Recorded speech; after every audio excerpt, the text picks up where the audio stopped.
Les patrons du Millennium Challenge Corporation et de la BOA, la Banque Ouest Africaine de Développement, étaient au cabinet du chef de l'État Patrice Talon. Au menu, les chantiers au cœur de leur coopération avec le Bénin. Passation de service ce vendredi 11 février 2022 au siège de la Chambre nationale de l'agriculture du Bénin. Elle fait suite à l'installation officielle des membres du nouveau bureau national 3e mandature le vendredi 24 décembre 2021 dernier par le ministre de l'Agriculture. Et puis en interactualité, l'opposition sud-africaine dénonce le manque d'initiative du gouvernement face aux maux qui gangrènent le pays après le discours de Cyril Ramaphosa au Cap. Voilà pour le sommaire, le développement est à suivre absolument.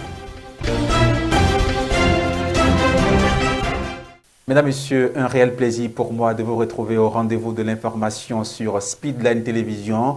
La menace terroriste est au cœur du Conseil des ministres extraordinaire tenu ce jeudi 10 février 2022. Dans son discours sur l'état de la nation, le président de la République du Bénin, Patrice Talon, rassurait du renforcement du dispositif de réponse à la menace de sécurité liée aux terroristes. Suivons ici un extrait du compte rendu livré par Wilfrid Léandre Rungwedji, le porte-parole du gouvernement. Le Conseil des ministres s'est réuni en session extraordinaire ce jeudi 10 février 2022 sous la présidence de M. Patrice Talon, président de la République.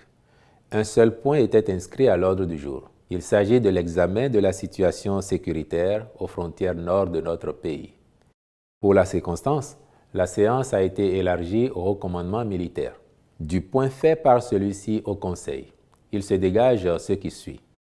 La portion de terre dénommée Point Triple, zone frontalière entre le Bénin, le Burkina Faso et le Niger, que doivent prendre en charge les trois pays, est considérée depuis peu comme critique en raison des actions terroristes observées. Cet espace qui jusqu'alors n'a pas encore fait l'objet d'une action conjuguée des trois pays concernés est également un repère de braconniers.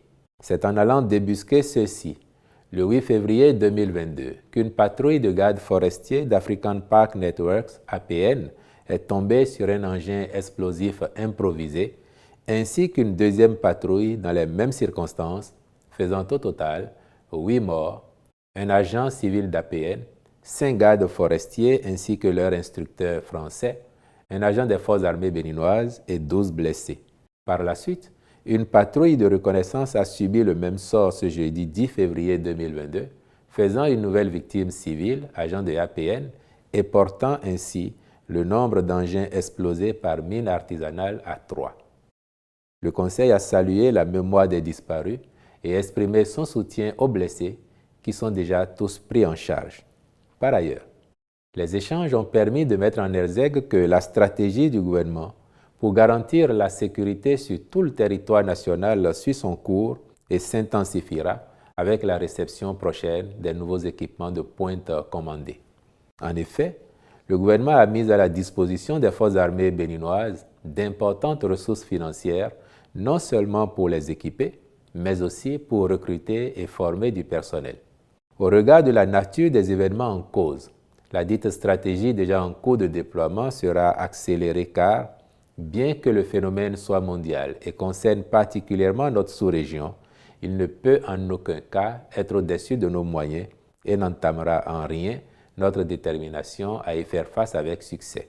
C'est pourquoi le gouvernement tient à rassurer l'ensemble de nos populations que les points tenus par notre armée sont restés infranchissables et que notre stratégie permettra de sécuriser sous peu la zone encore critique afin de garantir la paix et la sécurité sur l'ensemble du territoire national.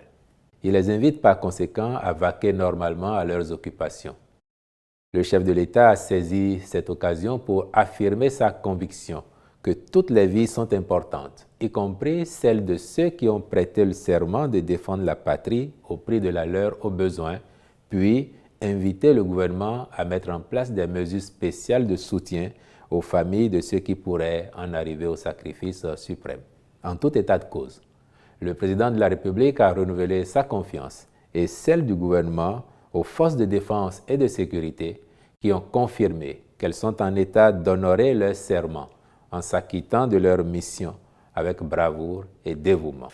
Deux patrons d'institutions de coopération internationale au cabinet du chef de l'État Patrice Talon, les patrons du Millennium Challenge Corporation et de la BOAD, la Banque ouest-africaine de développement, au menu les chantiers au cœur de leur coopération avec le Bénin. Les responsables des deux institutions internationales ont rassuré, pas de niage sur la coopération avec le Bénin. Reportage. Mahmoud Ba, actuel président directeur général par intérim du Millennium Challenge Corporation, chargé de la supervision des activités de l'agence. Au cœur de cette séance de travail avec le président Patrice Talon, l'investissement du MCC dans le secteur du régional entre le Bénin et le Niger, mais aussi et surtout l'état des lieux du Compact Énergie avec le gouvernement du Bénin. S'agissant du Compact Énergie, nous avons parlé des progrès à ce jour, notamment les réformes qui ont été mises en place. Nous avons aussi parlé des investissements en infrastructure, notamment les postes et stations de transformation.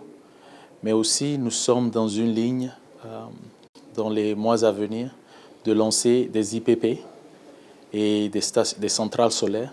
Et donc, on a eu un aperçu de l'état d'avancement des travaux, mais aussi des infrastructures et des transactions qui arrivent. On a aussi discuté de la décision du conseil d'administration du MCC par rapport à des inquiétudes que nous avions sur ce que nous considérons comme les critères de sélection et d'éligibilité du MCC. Et nous avons eu une discussion très fructueuse avec le chef de l'État, assez transparente, assez franche. Le PDG par intérim du MCC fait une bonne conclusion du Compact Énergie du Bénin. Ce qu'on retient, c'est qu'on a un partenaire discipliné, clair et solide qui veut mettre en œuvre un programme complexe dans une atmosphère de Covid. Donc, on est là pour supporter le gouvernement et rappeler les engagements. On retient qu'on a eu des discussions franches sur des inquiétudes que nous avons. Et ça, dans la transparence, nous avons une discussion avec un partenaire ouvert et avec des analyses assez concrètes et pour ramener chaque partie à une bonne entente du contexte dans lequel nous exécutons nos travaux. Donc, je suis confiant et positif. Nous avons une équipe solide ici sur le terrain, qu'on va atteindre notre objectif et qu'on va allévier la pauvreté chez un bon nombre de Béninois, ce qui est notre objectif essentiel. Il y a 12 mois, l'augmentation du capital était déjà au cœur d'une séance de travail à la Marina. Le président de la Banque ouest-africaine de développement vient donc répondre à un engagement pris. Nous avons regardé par le menu détail les différentes étapes de cette opération d'augmentation de capital et nous avons regardé avec le chef de l'État quels sont les grands sujets de la finance internationale, notamment celui des droits de tirage spéciaux, qui pouvaient être des éléments techniques, mais complétant probablement les opérations de financement ou de capitalisation de la Banque ouest-africaine de développement. Nous avons rappelé, échangé avec le chef de l'État sur nos sujets de développement dans les secteurs qui sont les secteurs clés. Et je pense que l'issue de cette audience, qui était de grande qualité, de grande intensité, d'une teneur forte, nous avons convergé très naturellement à la fois sur les sujets de la BOAD, propres à la BOAD, mais sur les grands sujets, une fois de plus, de finance internationale. Et la BOAD fait partie de cet écosystème international et nous nous sommes réjouis.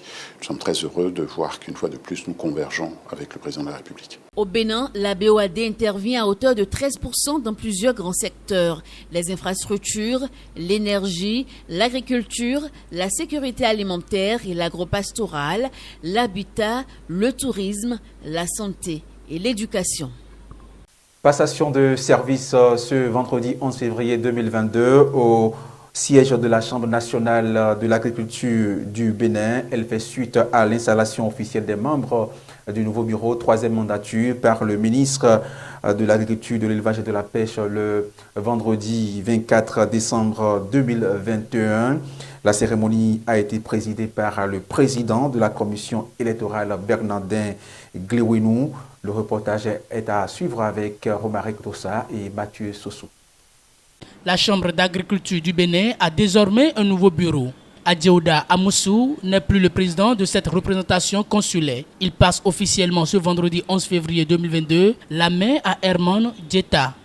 En ce moment où il a plu à Dieu de me donner l'opportunité de retourner avec fierté, en plein temps, à mes premiers amours, c'est-à-dire la ferme, je voudrais remercier tous mes pairs élus, tant du Bureau national que les conseils exécutifs des chambres d'agriculture pour leur collaboration, leur soutien, leur accompagnement et leur sens de combat et de sacrifice.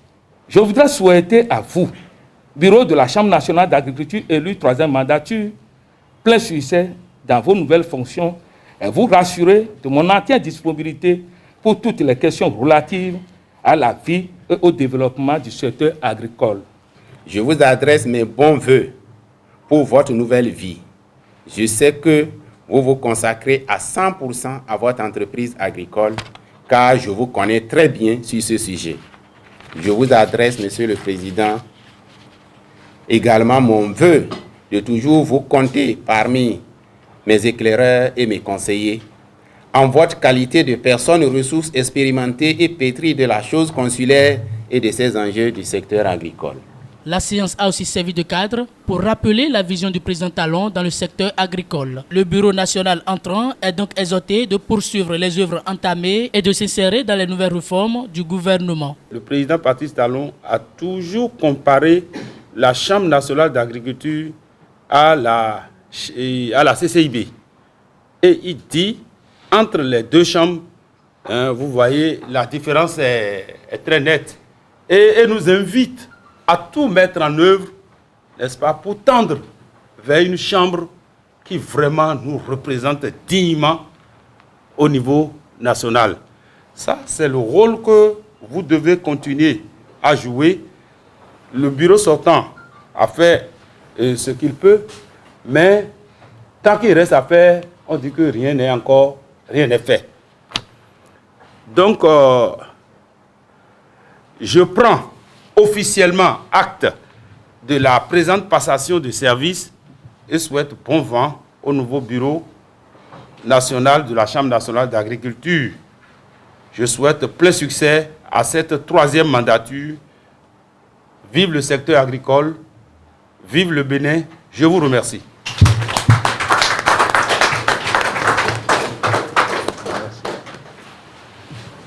Les élus sont donc appelés à un engagement et une détermination sans faille dans l'exercice de leurs fonctions. Ils doivent cependant, de manière significative, contribuer à la concrétisation du programme de développement de l'agriculture béninoise. Le maire de la ville de Cotonou, Luc Atropo, était ce vendredi face à la presse nationale au cours de cette conférence de presse. L'autorité municipale a fait le bilan des activités menées par son conseil tout au long de l'année 2021. Aussi a-t-il fait des prospections pour l'année 2022. Reportage. La présente conférence de presse répond à l'engagement de reddition de comptes pris par le conseil municipal vis-à-vis de la population de Cotonou. Elle comporte 2 étapes majeures. Le point du travail accompli par l'équipe municipale en 2021 et les priorités pour 2022. En 2021, les actions de l'équipe dirigée par Luc Atropo ont porté sur la mobilisation des recettes et l'éducation. Rien que pour l'année 2021, les recettes non fiscales enregistrées au niveau de la commune ont dépassé les 2,5 milliards de francs CFA, ce qui équivaut à plus du double de celle de 2020, soit un taux d'accroissement de 109%. Il s'agit d'une performance jamais réalisée à Cotonou depuis l'avènement de la décentralisation et que je mets à l'actif de tous les élus, du personnel municipal et de la population qui ont tous su jouer leur partition. Sur le plan éducatif, nous avons clairement affiché notre volonté d'améliorer les conditions du travail des acteurs de ce secteur d'une part, et d'autre part de promouvoir l'excellence pour une meilleure qualité de l'éducation dans notre commune. Pour y répondre, nous avons lancé d'importants travaux de construction et de réfection de salles de classe. Au total, nous avons lancé la construction de 37 modules de 2, 3, 4 et 6 classes avec bureaux et magasins dans 35 écoles maternelles et primaires publiques. Des réalisations qui annoncent un lendemain meilleur pour les populations de Cotonou. Mais pour Luc Atropo et ses hommes, la bataille est loin d'être gagnée. Nos défis cette année portent sur La réalisation d'une étude exhaustive du potentiel des gisements et de recettes non fiscales de la commune de Cotonou, l'actualisation de la base de données des contribuables, la dématérialisation complète de la collecte des taxes, la mise en place d'un dispositif informatisé et sécurisé de suivi de la mobilisation des recettes non fiscales. Dans le domaine de l'éducation, les actions amorcées doivent également se poursuivre. Nous avons pu réduire très sensiblement la facture infrastructurelle. Il y a encore certains de nos enfants qui continuent d'étudier dans des classes de fortune surpeuplées. C'est pourquoi, cette année encore, l'accent sera mis sur la finalisation des travaux en cours, la construction de 20 modules extensibles en R+1 et la réflexion de 25 modules de classe de toute catégorie qui seront achevés et mis en service dans toute la ville au grand bonheur des écoliers, des directeurs d'école et des enseignants qui travailleront dans de meilleures conditions. La modernisation de l'administration municipale fait partie de nos priorités cette année. L'année 2022 s'annonce donc comme celle des grands défis pour la municipalité de Cotonou. Hors des frontières béninoises, le président bissau-guinéen Umaro Sissoko a accusé jeudi 10 février 2022 un ex-chef de la marine nationale et 2 autres hommes arrêtés par le passé par l'agence américaine anti-drogue d'être derrière ce qu'il présente comme la tentative de coup d'État manqué le 1er février 2022. Reportage. La piste de narcotrafiquants évoquée par le président bissau-guinéen après la tentative de coup d'État du 1er février. Jeudi, Umaro Sissoko Embalo a accusé un ex-chef de la marine nationale et 2 autres hommes arrêtés en 2013 par l'agence américaine antidrogue d'être derrière cette opération de déstabilisation avortée. Il s'agit de l'ex-contre-amiral José Américo Bobo Nachuto, chef de la marine au début des années 2000, de Chami Yala, ancien officier, et Papi Djemé, arrêtés après l'échec de leur coup de force. Il y a 10 jours, le palais du gouvernement, siège des ministères, a été attaqué par des hommes armés pendant que le président et les membres du gouvernement y tenaient un conseil des ministres. L'attaque a coûté la vie à 11 personnes, appelant les heures sombres de ce pays, marqué par des coups d'État depuis son indépendance en 1974. Je l'annonçais en titre, l'opposition sud-africaine dénonce le manque d'initiative du gouvernement face aux maux qui gangrènent le pays après le discours de Cyril Ramaphosa au Cap, alors que le chômage a atteint un niveau record et touche près de 65% des jeunes. Images et son. Chômage, coronavirus et lutte contre la corruption étaient au centre du discours sur l'état de la nation prononcé jeudi au Cap par le président sud-africain. Cyril Ramaphosa a promis un plan d'action contre la corruption au plus tard le 30 juin, alors que le chômage a atteint un niveau record à 34,9% et touche près de 65% des jeunes, nourrissant un climat socio-économique délétère à l'origine des émeutes de juillet. Le groupe d'experts a constaté que le cabinet doit prendre la responsabilité globale. Mais l'opposition sud-africaine dénonce l'inertie des pouvoirs publics face aux maux qui gangrènent le pays et parle d'une démission au sommet de l'État. Le président a abandonné, il n'a pas d'alternative et comme nous l'avons dit à l'ouverture du Parlement lorsque nous nous sommes exprimés, que le rapport d'experts suggère effectivement que ce gouvernement doit démissionner parce que le gouvernement et le pays sont en mode pilotage automatique. Il est très bon pour analyser les problèmes de l'Afrique du Sud, mais encore une fois, il ne parvient pas à proposer des solutions pratiques et réalisables. Et pour la première fois, le président a dit ouvertement que les emplois peuvent être créés par le secteur privé et non par le gouvernement. Et c'est ce que le Freedom Front lui a dit ces 2 dernières années.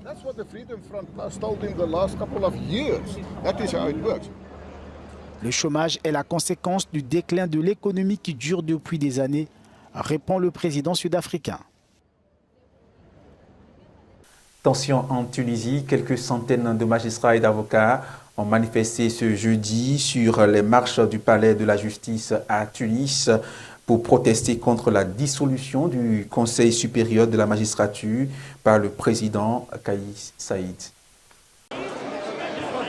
Des avocats et des magistrats en colère réunis devant les marches du palais de justice de Tunis ce jeudi. Ils dénoncent la dissolution du Conseil supérieur de la magistrature annoncée par le président Kais Saïed. Mais face au tollé provoqué, ce dernier a rétropédalé, évoquant une simple réforme. C'est un effet de communication, c'est un effet de médias. On n'a pas confiance au ministère de la Justice, au président de la République. Aujourd'hui, il y a une atteinte à l'indépendance de la justice par la dissolution du Conseil supérieur de la magistrature. Le président tunisien accuse l'instance supposée indépendante et créée en 2016 pour nommer les juges de partialité et d'être sous l'influence du parti islamo-conservateur Ennahda. C'est une première. Il est inconcevable que le président de la République réunisse les trois pouvoirs entre ses mains. Donc là, c'est un grand recul en arrière. Et voilà, nous on est là pour lui dire qu'il doit réviser cette position, qu'il doit revoir toute donc cette démarche qui contraste avec l'esprit des droits des lois, qui est fondée sur la séparation des pouvoirs. La Tunisie traverse une grave crise politique depuis juillet dernier, date à laquelle le président Saïed a imposé des mesures d'exception, notamment le gel des pouvoirs du Parlement, la destitution du gouvernement et la promulgation des lois par décret présidentiel, des mesures censées protéger l'État d'un péril imminent. Situation confuse en Libye. Jeudi, le Parlement du pays a désigné l'influent ex-ministre de l'Intérieur Fatai Bachagha pour remplacer Abdelhamid à la tête du gouvernement intérimaire. Or, ce dernier a fait savoir qu'il ne céderait le pouvoir qu'à un gouvernement sorti des urnes. Reportage. En Libye, le Parlement a désigné l'influent ex-ministre de l'Intérieur Fatai Bachagha pour remplacer Abdelhamid Dbeiba à la tête du gouvernement intérimaire. Mais ce dernier a fait savoir qu'il ne céderait le pouvoir qu'à un gouvernement sorti des urnes. Après que M. Fatai Bachagha, président de la Chambre, a obtenu les recommandations requises du Haut Conseil d'État et que le candidat Khaled Al-Baïbas n'a pas pu les obtenir, la Chambre des représentants a voté pour accorder la confiance à M. Fatai Bachagha en tant que chef du prochain gouvernement, avec le consentement unanime des représentants présents à la session d'aujourd'hui. Avec ce vote, le Parlement qui siège à Tobrouk, à l'est du pays, a semblerait-il effectuer un coup de force institutionnel contre le camp de Tripoli, une situation qui ravive les tensions qui pèsent sur le pays. Que le gouvernement continue sans rien changer et essaie de trouver un accord pour accélérer la rédaction de la Constitution et procéder aux élections, il devrait se concentrer sur ces questions. Ce qui est important, c'est l'objectif derrière le changement de gouvernement. Est-ce que cela résout les problèmes que la feuille de route n'a pas réussi à résoudre? Ou sommes-nous en train de répéter la même expérience? Une nouvelle feuille de route sans programme clair, sans objectif et qui n'offre pas de solution aux problèmes que l'accord de Genève n'a pas réussi à résoudre. Dans la nuit de mercredi à jeudi, déjà, des tirs qui n'ont pas fait de victimes ont visé le convoi de M. Dbeiba à Tripoli, selon le ministère de l'Intérieur. Jeudi, le porte-parole des Nations Unies, Stéphane Dujarric, continuait de soutenir Abdelhamid Dbeiba comme Premier ministre intérimaire de la Libye. Autrefois une puissance industrielle, la région de Donbass n'est plus que l'ombre d'elle-même. Les habitants de la région continuent de subir les conséquences de la guerre depuis 8 ans. Malgré la difficulté, la population locale essaie de survivre. Images et sons. En Ukraine, la région du Donbass subit les conséquences de la guerre depuis 8 ans. Malgré les difficultés, la population essaye de survivre. Lorsqu'on nous a lancé des roquettes, je suis resté sous terre pendant 4 jours. Et dès que j'en ai eu l'occasion, j'ai fui cet endroit. Mais j'ai dû revenir parce que je dois m'occuper de mon père âgé. La plupart des gens sont partis. Il y a beaucoup de maisons abandonnées. Et ceux qui ont décidé de rester pensent avoir été abandonnés, oubliés par les dirigeants. Qu'est-ce que nous pouvons attendre d'eux? Aujourd'hui, nous ne sommes rien pour ces personnes. Roman et sa famille vivent toujours dans la ville d'Advivka. C'est une des lignes de front du conflit armé entre les séparatistes soutenus par la Russie et l'armée ukrainienne. Leur immeuble porte toujours les traces de la guerre.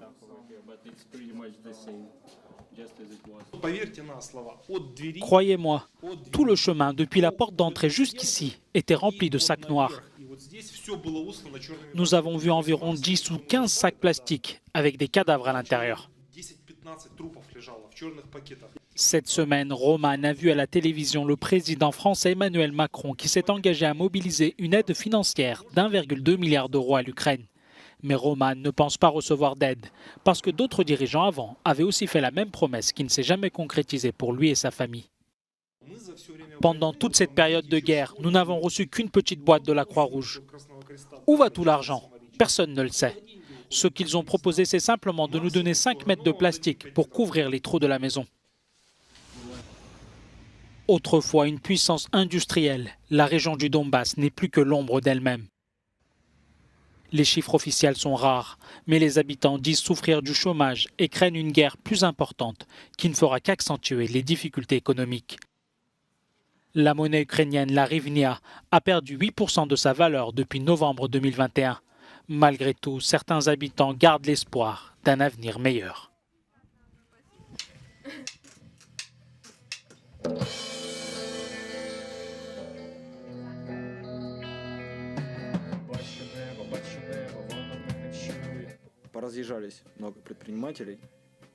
Beaucoup d'hommes d'affaires ont quitté la région. Il reste très peu d'emplois. Et le secteur du divertissement s'est écroulé. Mais je ne pense pas pour autant que nous devons quitter notre ville. Je crois qu'un jour, tout ira mieux.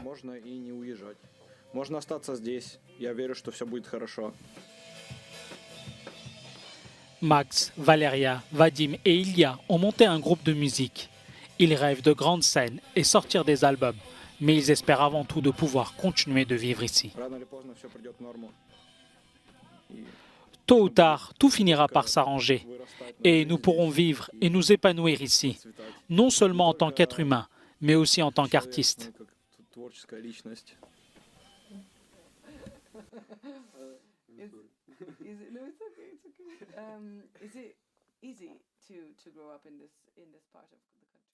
Et voilà qui vient mettre un terme à cette édition. Mesdames, Messieurs, merci de l'avoir suivi. Merci également à toute l'équipe de préparation et de réalisation. Portez-vous bien, restez fidèles au programme de Speedline TV. Le meilleur, c'est ici.